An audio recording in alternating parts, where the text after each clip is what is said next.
күнөөлөрдөн сактанып эле турсаң, келет, күнөөлөр келет. Биринин аркасынан бири мындай чырайлуу болуп келет күнөөлөрчү. Акырын алмак салмак, ар түрлүү шекилде көрүнүп келет да. Мени карап кой, мени карап кой мына. Ошто жок. Кой.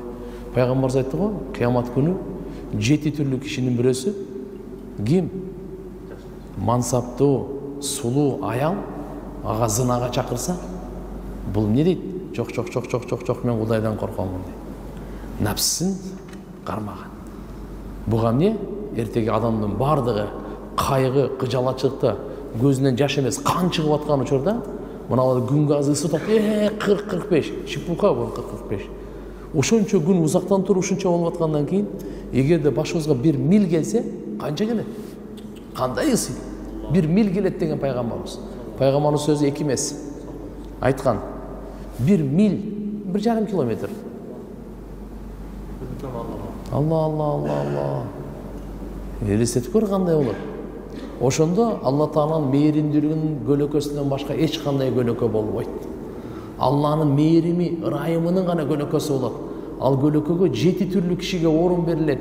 Эй, жетекчилер, башчылар, бадышалар, баарына ошол көлөкөдөн орун алгыңыз келсе, адилеттүү чечиңиз, бүттү.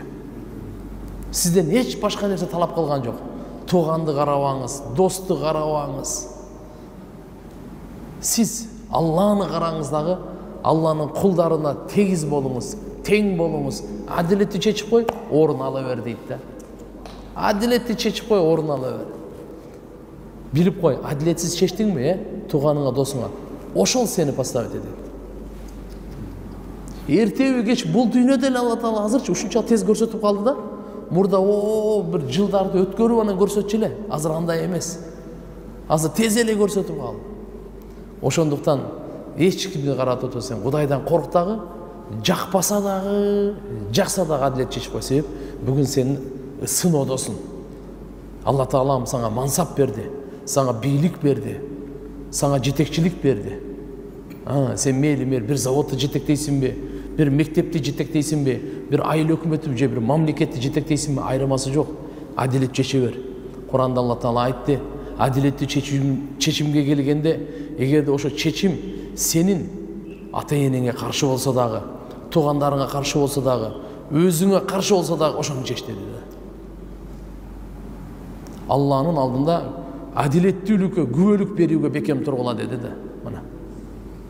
Ушунда ийгилик, ушунда бакыт. Пайгамбарыбыз айтты саллаллаху алейхи ва саллям, бир жолу бир аттуу баштуу киши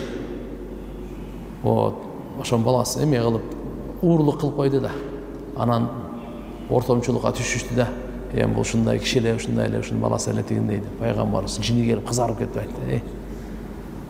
Силерден мурдагылар ошондой болуп, аттуу баштууларга мыйзам эмес, мыйзам кимге? Кембагалдарга.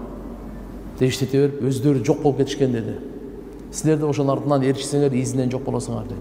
Эгерде менин кызым, Кудай сактасын, Мухаммад саллаллаху алейхи ва салламдын кызы Фатима радияллаху анха андай кылбайт, бирок уурдай турган болсо, анын колун кесем деди. Кайчы карачы, менин кызым эгерде ушул жолго барса ошол мына.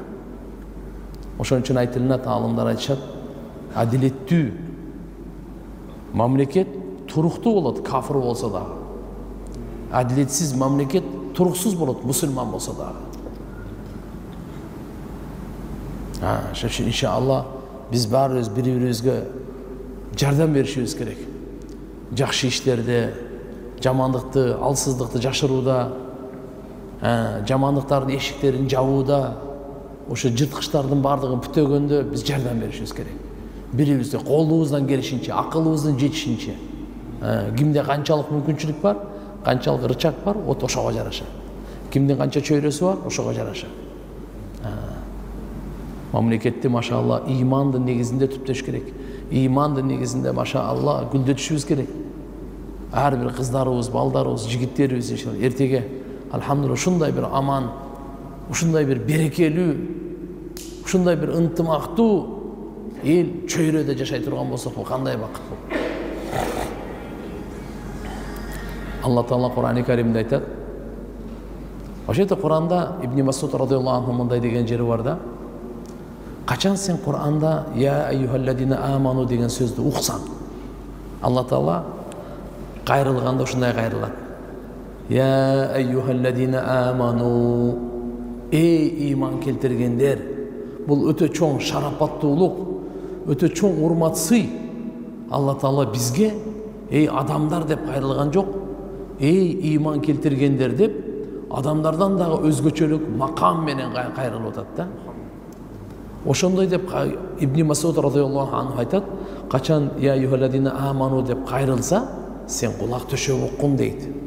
Алла эмне дейт экен? Алла эмне дейт экен депчи. Кулак төшөп ук. Алла я айюхалладина аману, эй иман келтиргендер деп кайрылдыбы? Ук. Эмне деп атат бизге? Эмне деп атат? Эмне деген кайрылуу? Ук. Кулак төшөп ук. Кулак салып ук. Кунт коюп ук. Эмне дейт? Анткени же саңа жакшылыкка буйрук берилет, же жамандыктан тыюу салынат. Экөөнүн бирөөсү болот. Саңа жакшылыкка буйрук берилет, аны аткаргын. Же жамандыктан тыюу салынат, андан токтогун. Ошон үчүн иншаллах Кур'ан-ы Каримде Алла Таала айтат: "Ва ман ахсану кавлан мимман да'a ила Аллах ва амила салихан ва кала иннани минал муслимин." Алла Таалага кавлан мимман да'a ила Аллах. Аллага жалгыз Алла Тааланын ибадатына чакырган, өзү жакшы амалдарды кылып жүргөн, жана мүнөзү дагы чырайлуу, кичпейилдик менен мен жөнөкөй эле мусулмандарданмын деген адамдан, ушунун сөзүнөн дагы, дининен дагы Алланын алдында бирөөнүн дини сөзү чырайлуураак барбы дейт. Жок деген сөз да. Истифхам инкари деп коет бизде. Ал истифхам инкария. Бул андан өткөн чырайлуу дин жок, андан өткөн чырайлуу сөз жок.